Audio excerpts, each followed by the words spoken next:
विकास से जुड़ी 26,000 करोड़ रुपए की परियोजनाओं का यहां शिलान्यास और लोकार्पण हुआ है।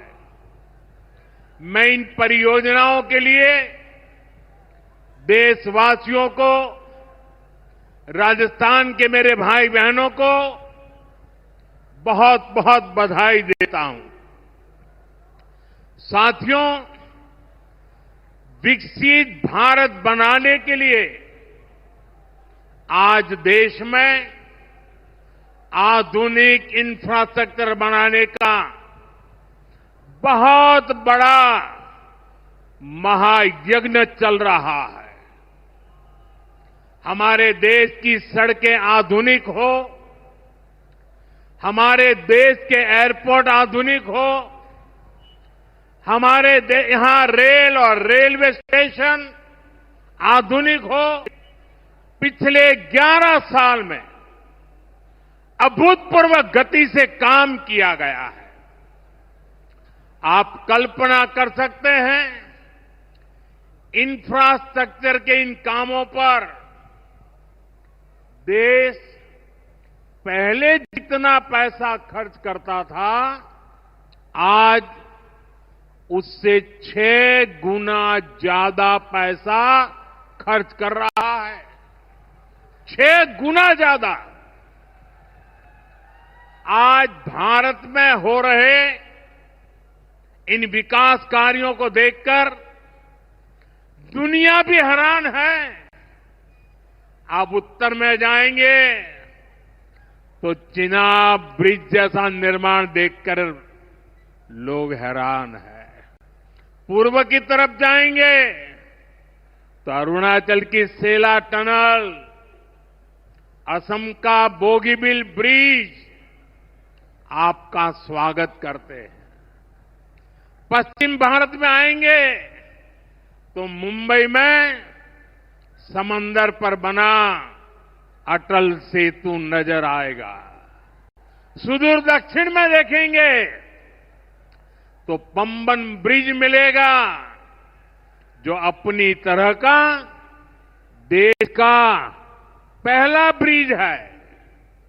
साथियों, आज भारत अपनी ट्रेनों के नेटवर्क को भी आधुनिक कर रहा है।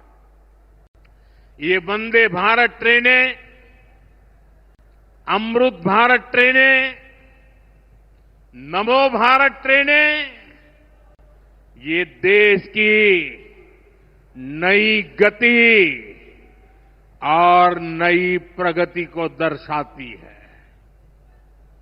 अभी देश में करीब 70 रूट पर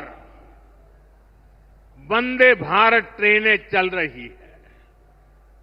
इससे दूर सुदूर के इलाकों में भी आधुनिक रेल पहुंची है। बीते 11 साल में सैकड़ों रोड ओवरब्रिज और रोड अंडरब्रिज का निर्माण किया गया है। 34,000 किलोमीटर से ज्यादा के नए रेल ट्रैक बिछाए गए हैं। अब ब्रॉडगेज लाइनों पर मानव रहित क्रॉसिंग, वो बात इतिहास बन चुकी है, खत्म हो चुकी है। हम मालगाड़ियों के लिए अलग से स्पेशल पटरियां, डेडिकेटेड फ्रेट कॉरिडोर का काम भी तेजी से पूरा कर रहे हैं। देश के पहले बुलेट ट्रेन प्रोजेक्ट पर काम चल रहा है और इन सबके साथ ही हम एक साथ देश के करीब 1300 से अधिक रेलवे स्टेशनों को भी आधुनिक बना रहे हैं। साथियों, आधुनिक हो रहे इन रेलवे स्टेशनों को देश ने अमृत भारत स्टेशन का नाम दिया है। आज इनमें से 100 से अधिक अमृत भारत स्टेशन बनकर के तैयार हो गए हैं। सोशल मीडिया पर भी लोग देख रहे हैं कि इन रेलवे स्टेशनों का पहले क्या हाल था और अब कैसे इनकी तस्वीर बदल गई है। साथियों, विकास भी विरासत भी, इस मंत्र का इन अमृत भारत रेलवे स्टेशनों पर उसका नजारा साफ साफ दिखाई देता है। ये स्थानीय कला और संस्कृति के भी नए प्रतीक है। जैसे राजस्थान के मांडलगढ़ रेलवे स्टेशन पर महान राजस्थानी कला संस्कृति के दर्शन होंगी। बिहार के थावे स्टेशन पर मां थावे वाली के पावन मंदिर और मधुबनी चित्रकला को दर्शाया गया है। मध्य प्रदेश के ओरछा रेलवे स्टेशन पर आपको भगवान राम की आभा का एहसास होगा। श्रीरंगम स्टेशन का डिजाइन भगवान श्री रंगनाथ स्वामी जी के मंदिर से प्रेरित है। गुजरात का डाकोर स्टेशन रणछोड़राय जी से प्रेरित है। तिरुवन्नामलई स्टेशन द्राविड़ वास्तुकला के अनुसार डिजाइन किया गया है। बेगमपट स्टेशन पर आपको काकतीय साम्राज्य के समय का आर्किटेक्चर देखने को मिलेगा। यानी हर अमृत स्टेशन पर आपको भारत की हजारों साल पुरानी विरासत के दर्शन भी होंगे। ये स्टेशन हर राज्य में टूरिज्म को भी बढ़ावा देने के माध्यम बनेंगे, नौजवानों को रोजगार के नए मौके देंगे।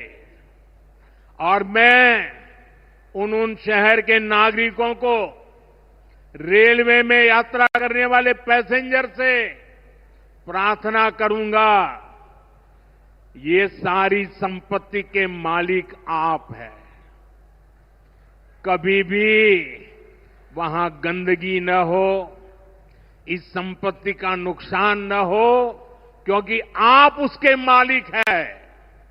साथियों, इंफ्रास्ट्रक्चर बनाने के लिए जो पैसा सरकार खर्च करती है, वो रोजगार भी बनाता है, व्यापार कारोबार भी बढ़ाता है। जो हजारों करोड़ रुपए सरकार लगा रही है, ये पैसा मजदूर की जेब में जा रहा है, ये दुकानदार को मिल रहा है, दुकान और फैक्ट्री में काम करने वाले लोगों को मिल रहा है।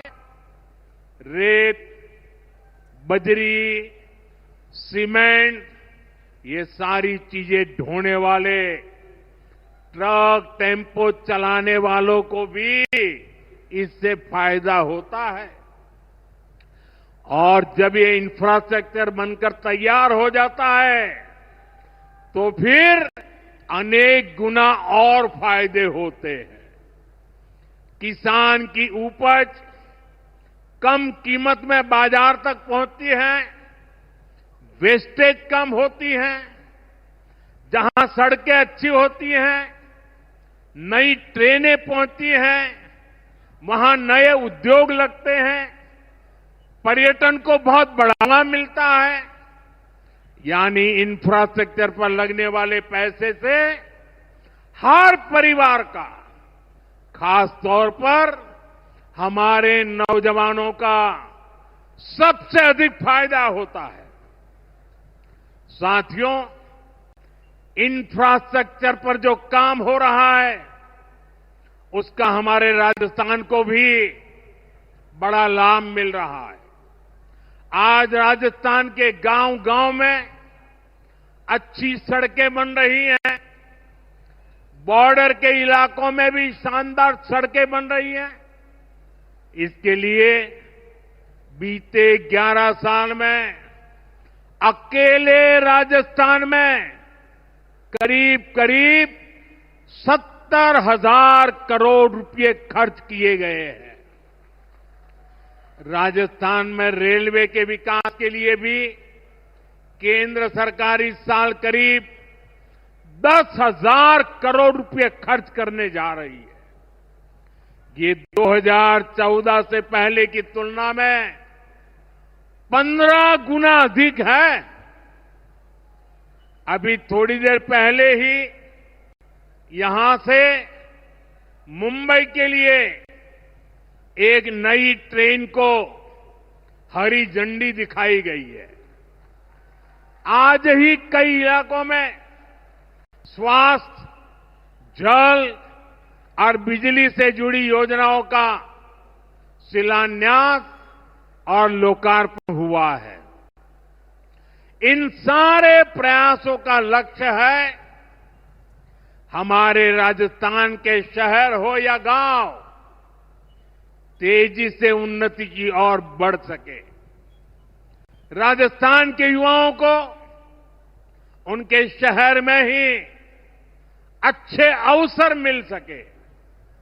साथियों, राजस्थान के औद्योगिक विकास के लिए भी डबल इंजन सरकार तेजी से काम कर रही है। अलग अलग सेक्टर्स के लिए यहां भजनलाल जी की सरकार ने नई औद्योगिक नीतियां जारी की है। बीकानेर को भी इन नई नीतियों का लाभ मिलेगा।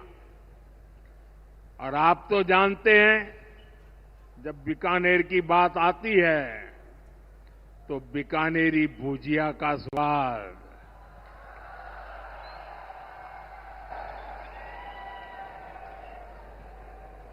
और बीकानेरी रसगुल्लों की मिठास,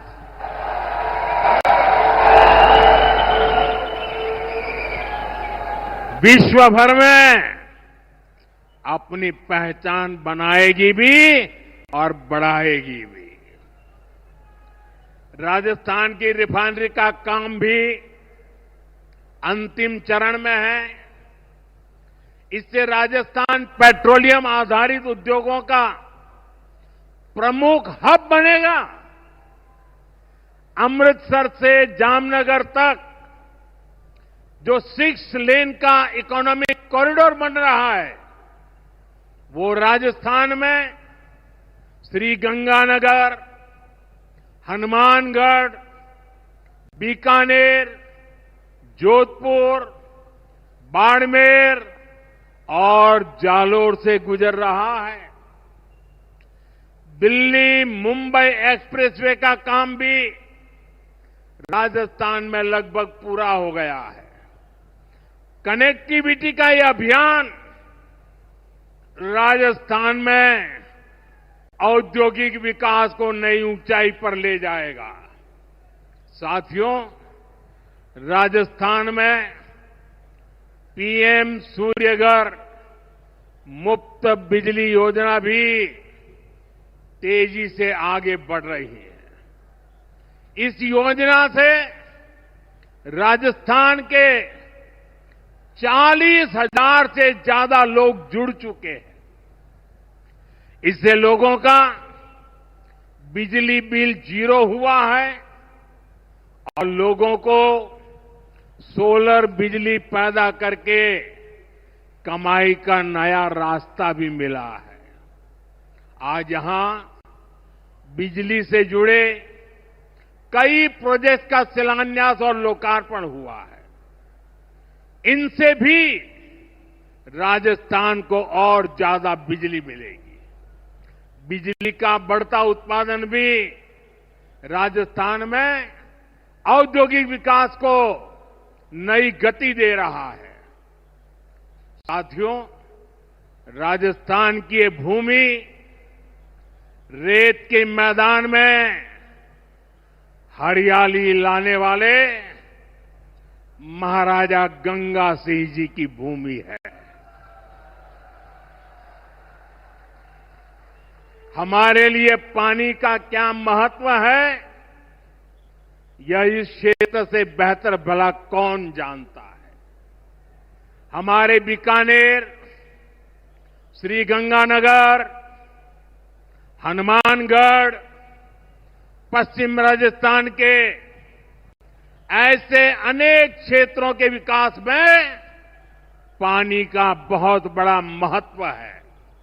इसलिए एक तरफ हम सिंचाई परियोजनाओं को पूरा कर रहे हैं और साथ ही नदियों को जोड़ रहे हैं। पार्वती, काली सिंध, चंबल लिंक परियोजना से राजस्थान के अनेक जिलों को लाभ होगा। यहां की धरती, यहां के किसानों को फायदा होगा। साथियों,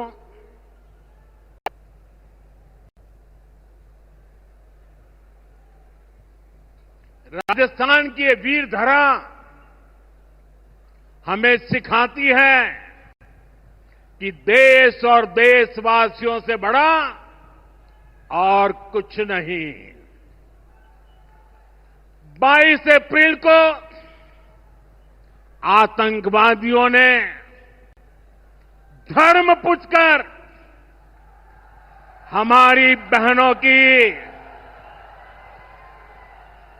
मांग का सिंदूर उजाड़ दिया था।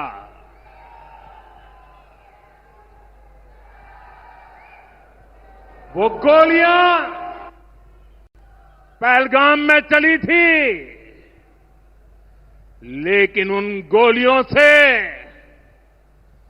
140 करोड़ देशवासियों का सीना छलनी हुआ था।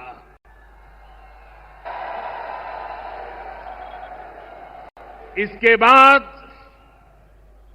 हर देशवासी ने एकजुट होकर संकल्प लिया था कि आतंकवादियों को मिट्टी में मिला देंगे, उन्हें कल्पना से भी बड़ी सजा देंगे। आज आपके आशीर्वाद से, देश की सेना के शौर्य से हम सब उस प्रण पर खरे उतरे हैं। हमारी सरकार ने तीनों सेनाओं को खुली छूट दे दी थी।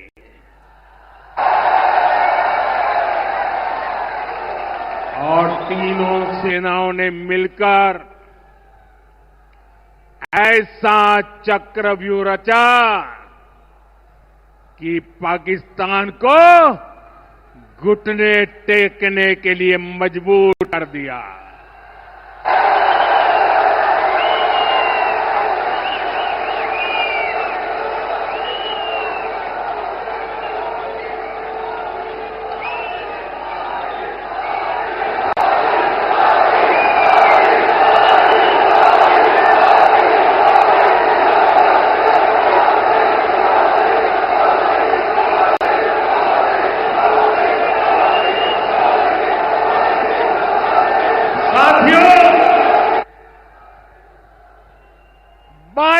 तारीख के हमले के जवाब में हमने 22 मिनट में आतंकियों के 9 सबसे बड़े ठिकाने तबाह कर दिए।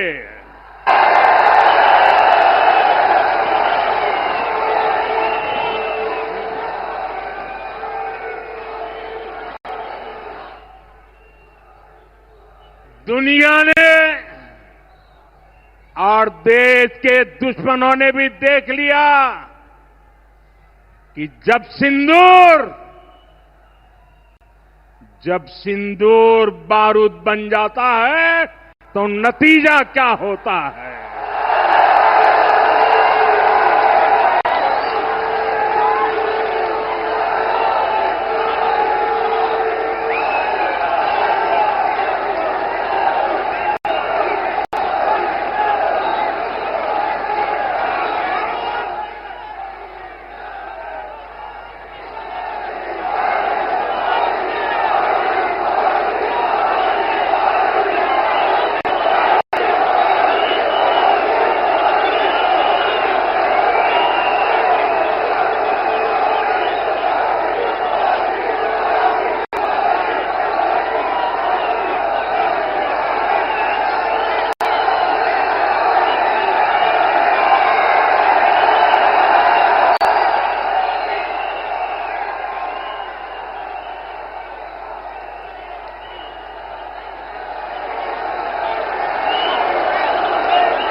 वैसे साथियों,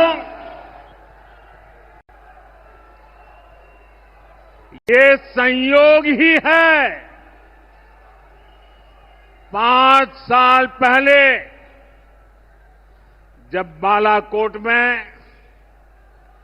देश ने एयर स्ट्राइक की थी, उसके बाद मेरी पहली जनसभा राजस्थान में ही सीमा पर हुई थी।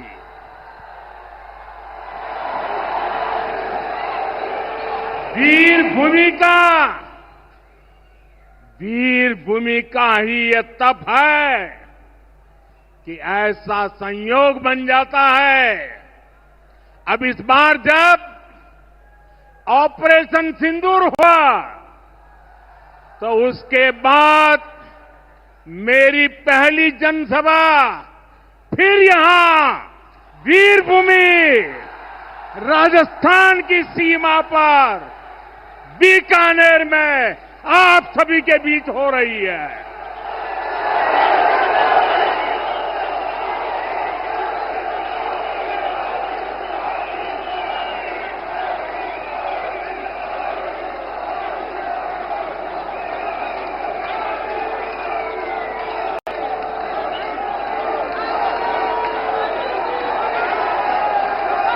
साथियों, चूरू में मैंने कहा था, एयर स्ट्राइक के बाद मैं आया था, तब मैंने कहा था, सौगंध मुझे इस मिट्टी की, मैं देश नहीं मिटने दूंगा, मैं देश नहीं झुकने दूंगा।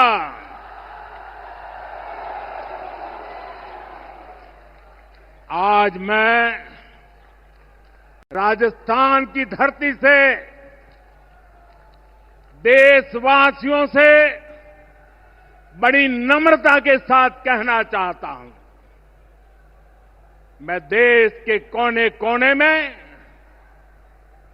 जो तिरंगा यात्राओं का हुजूम चल रहा है,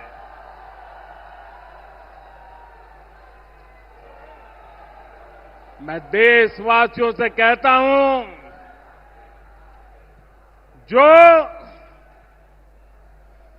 जो सिंदूर मिटाने निकले थे, जो सिंदूर मिटाने निकले थे, उन्हें मिट्टी में मिलाया है।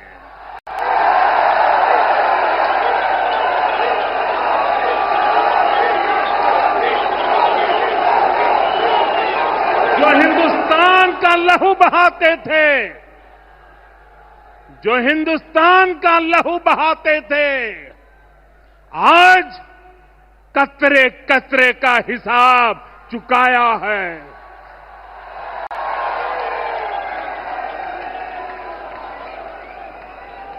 जो सोचते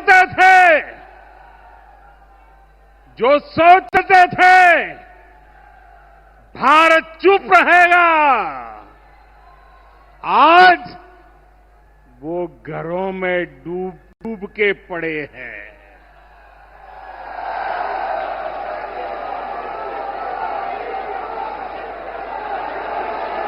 जो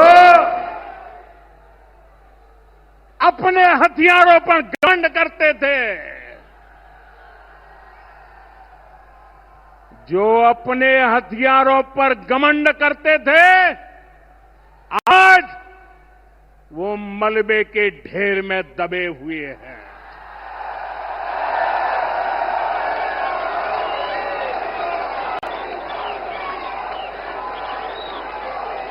मेरे प्यारे देशवासियों,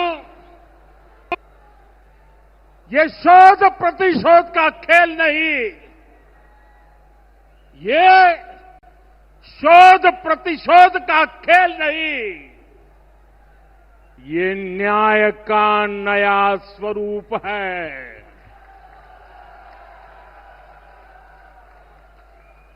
ये न्याय का नया स्वरूप है। ये ऑपरेशन सिंदूर है।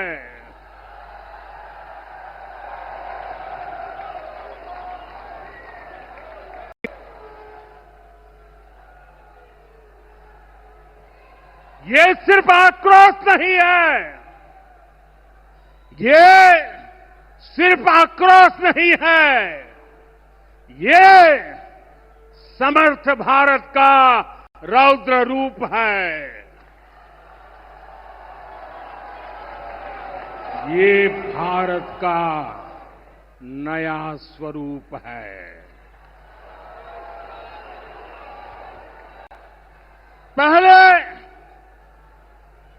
पहले घर में घुसकर किया था वार, पहले घर में घुसकर किया था वार, अब सीधा सीने पर किया प्रहार है।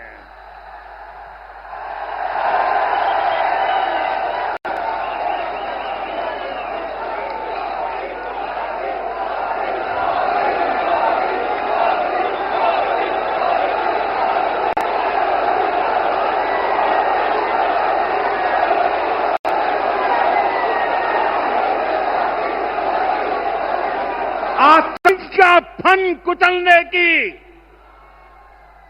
आतंक का फन कुचलने की यही नीति है, यही रीति है, यही भारत है, नया भारत है।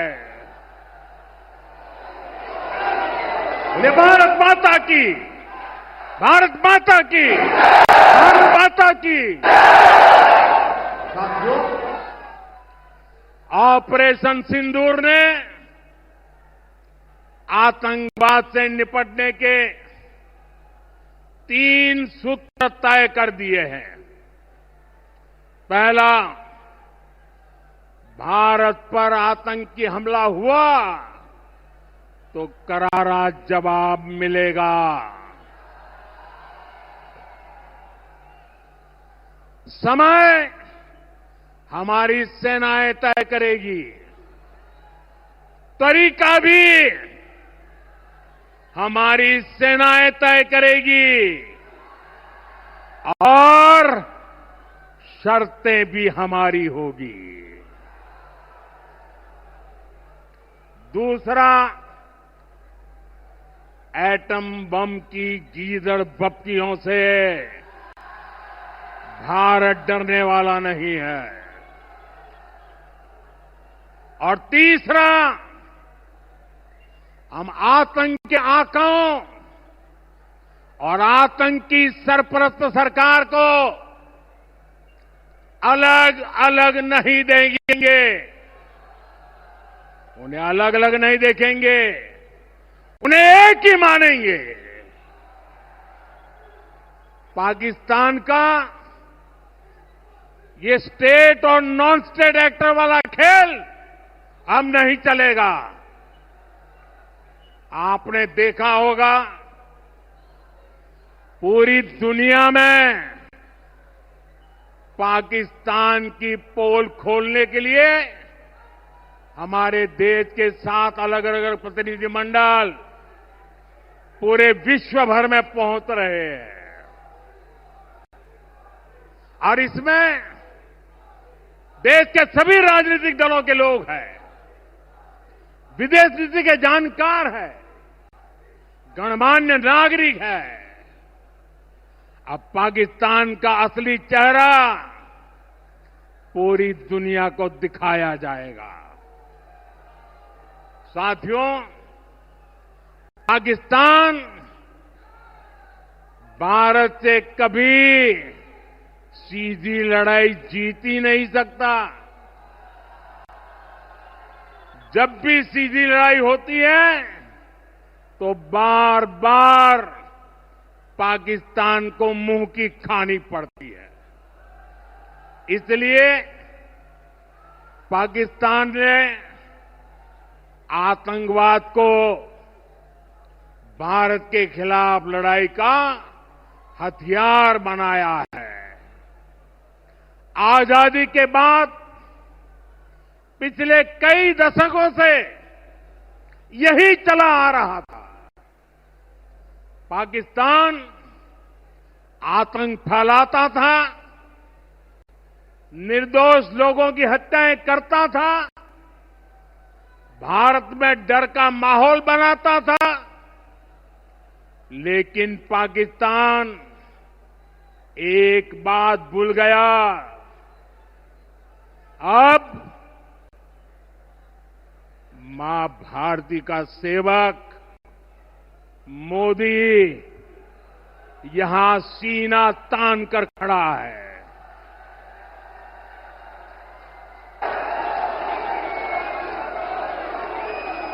मोदी का दिमाग ठंडा है, ठंडा रहता है,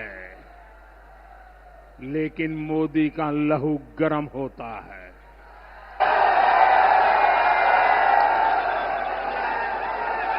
और अब तो मोदी की नसों में लहू नहीं, गर्म सिंदूर बह रहा है।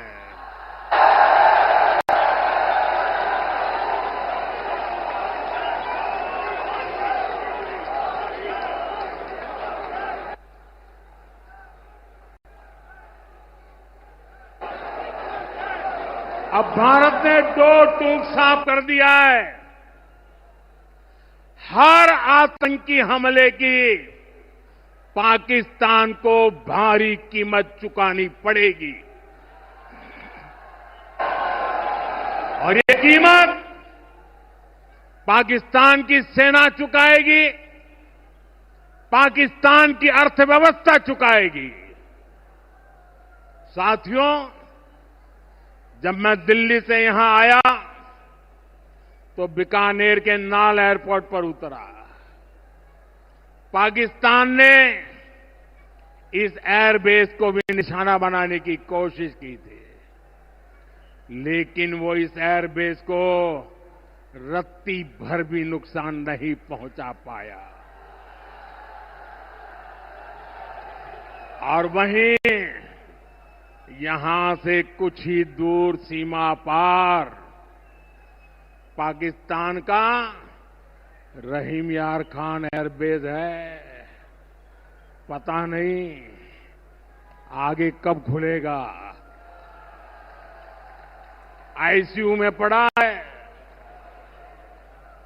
भारत की सेना के अचूक प्रहार ने इस एयरबेस को तहस नहस कर दिया है।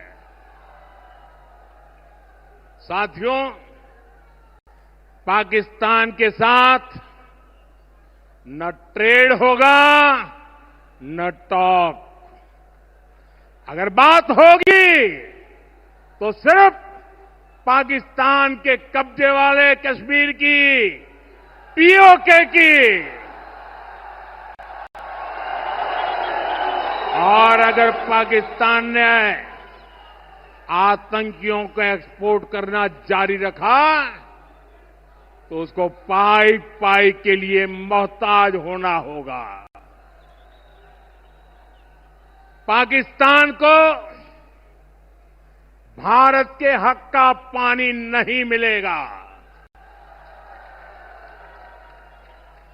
भारतीयों के खून से खेलना पाकिस्तान को महंगा पड़ेगा। ये भारत का संकल्प है और दुनिया की कोई ताकत हमें इस संकल्प से टिका नहीं सकती है।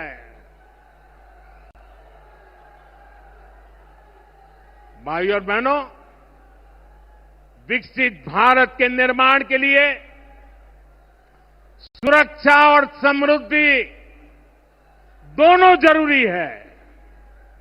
ये तभी संभव है जब भारत का कोना कोना मजबूत होगा। आज का ये कार्यक्रम भारत के संतुलित विकास का, भारत के तेज विकास का उत्तम उदाहरण है। मैं एक बार फिर इस वीर धरा से सभी देशवासियों को बधाई देता हूं। मेरे साथ बोलिए, दोनों मुट्ठी बंद करके पूरी ताकत से बोलिए, भारत माता की, भारत माता की, भारत माता की। वंदे वंदे वंदे वंदे वंदे वंदे वंदे वंदे वंदे वंदे वंदे वंदे